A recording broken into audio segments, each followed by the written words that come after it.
আমি পড়ার টেবিলে ফেরত যেতে চাই। কাঁধে আমার ব্যাগ দেখতে পাচ্ছেন, আমি আসলে সকালবেলা পড়তে বসেছিলাম, কিন্তু আমার মনে হয়েছে যে আমার পড়ার টেবিলটা আমার জন্য অ্যাপ্রোপ্রিয়েট কোনো জায়গা না, এই রাস্তা এখানে বসে থাকাটাই হয়তোবা আমার জন্য অ্যাপ্রোপ্রিয়েট। বিসিএস এর রিটেন এত বিস্তারিত, যারা ন্যূনতম আইডিয়া আছে বিসিএস সম্পর্কে তারা এটা মানবে। তো আমরা চাই আমাদেরকে একটা যৌক্তিক সময় দিন, অন্য কিছু আমরা চাই না, একটা যৌক্তিক সময় চাই। একটু আগে আপনি স্লোগানও শুনেছেন, তুমি কে আমি কে বুয়া জিজি বুয়া জিজি। তো আমার মনে হয় আজ থেকে 15 বছর আগে বুয়া জিজিরও হয়তো বা আজকে আমি নিজের মধ্যে তাকে দেখতে পাচ্ছি, বা আমার পরিস্থিতি একই রকম অবস্থায় দাঁড়িয়েছে। আপনি স্মারকলিপির কথা বললেন, স্মারকলিপি একবার না বহুবার দেওয়া হয়েছে। আসলে এখনকার দিনে আমার মনে হয় না স্মারকলিপি দিলে আসলে কোনো কিছু হয় বা তারা জিনিসটা ভেবে দেখে। আপনি আমার প্রবলেমটা ততক্ষণ বুঝতে পারবেন না যতক্ষণ না আপনি আমার জায়গা থেকে বিষয়টা ভাবছেন। হ্যাঁ, আমি আপনাকে যতই বলি না কেন, আপনার জিনিসটা বোঝার মতো ইচ্ছাটাই যদি না থাকে, তাহলে আমি আপনাকে সারাদিন বললেও আপনি আমাদের সমস্যা বুঝতে পারবেন না।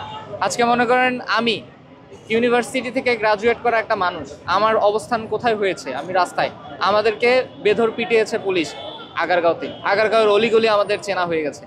হ্যাঁ, তো এমন একটা পরিস্থিতিতে আমরা একটা যৌক্তিক সময়ের দাবি নিয়ে একদম সর্বশেষ পরিস্থিতিতে, সর্বশেষ একদম 2 দিন পরে আমাদের পরীক্ষা। আপনি জানেন যে এখন আমাদের আসলে হাতে করার মতো কিছুই নাই।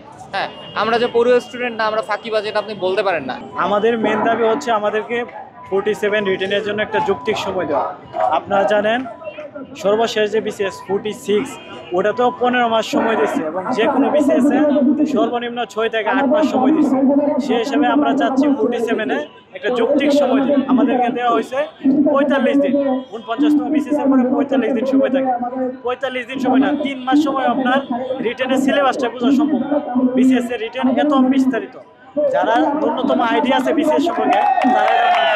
তো আমরা চাই আমাদেরকে একটা যৌক্তিক সময় দিন, অন্য কিছু আমরা চাই না, একটা যৌক্তিক সময় চাই। জুলাই 24-এর পরে বৈষম্যহীন বাংলাদেশে যদি মেয়ের জন্য এখনো রাস্তায় থাকতে হয় দেশের সেরা মেধাবীদেরকে, তাহলে এর চেয়ে দুঃখজনক আর কিছু হতে পারে। নতুন বাংলাদেশে এমন বৈষম্য চলবে সেটা হতে পারে না, যা পিএসসি করতেছে। 10টা বিশেষ যদি আপনি সময় নির্ধারণের দিকে চিন্তা করেন, ওই একদম সর্বনিম্ন যে সময়টা সেটা হচ্ছিল 182 দিনের মতো, 82 সিএসসি দিন, আমরা বলতে 6 মাস। কিন্তু আমাদের এই একমাত্র 47তম বিসিএস, যেটাকে আমরা যদি কাট শর্ট করি সেক্ষেত্রে 42 দিন 44 দিন সময় আমরা পাইছি, যেইটা আমাদের 47 বিসিএসের সাথে একটা মানে অন্যায় বলা যেতে পারে। আপনারা জানেন যে এই বিসিএসটা ছিল একটু আলাদা, মানে অন্যান্য সকল প্যাটার্ন থেকে এই বিসিএসটা আলাদাভাবে ছিল। সেই ক্ষেত্রে এইখানে যে 10,000 পরীক্ষার্থী তারা অন্য সকল মানে বাদ দিলে 10,000 অবশ্যই মেধাবী, তাদের সাথে আপনারা এই অন্যায়টা করতে পারেন না। এই দাবির জন্য আমরা হচ্ছে যে জমিন অভিমুখে যাত্রা করতে চাচ্ছিলাম। প্রথমত আমরা 47 বিসিএস এর যৌক্তিক সময়ের দাবি নিয়ে এসেছি এবং অনেক কম সময় পেয়েছি আমরা। তো আশা করি যে দাবি মেনে নেওয়া হবে সরকারের পক্ষ থেকে। আমাদের মূলত দাবি এটাই, আর কোনো কিছু না। আমরা জনদুর্ভোগ করতে চাই না, আমরা রাস্তাতে আসছি মূলত এই জন্য। আমাদের এখন রাস্তা থাকার কথা না, আমাদের পড়াশোনা করার কথা। আমাদের দাবি মূলত এটাই। অবশ্যই ভালো লাগছে না, এই গরমে মানুষের জনদুর্ভোগও হচ্ছে, গাড়ি আটকে আসছে, এবং আমরাও পড়াশোনা বাদ দিয়ে এরকম করে আসছি, এবং সবাই প্রিলি পাস করা, এবং কারোরই আন্দোলন করার মতো ইচ্ছা না এরকম। সবাই চাই যে পড়ার টেবিলে ফিরে যাইতে। আর যেহেতু পরশুদিনই পরীক্ষা, সো এই সময় এরকম টাইপের পথে আসতে কারোরই হবে না। সো এটাই আর কি, ভালো তো লাগতেছে না অবশ্যই। যে বৈষম্যের বিরোধী আন্দোলন করে আবার বৈষম্যের ব্যাপারে আবার পথে নামতে হচ্ছে, এটা অবশ্যই দুঃখজনক। এগুলো তো কালেকটিভ সিদ্ধান্ত, এগুলো আমি একা বলতে পারি না।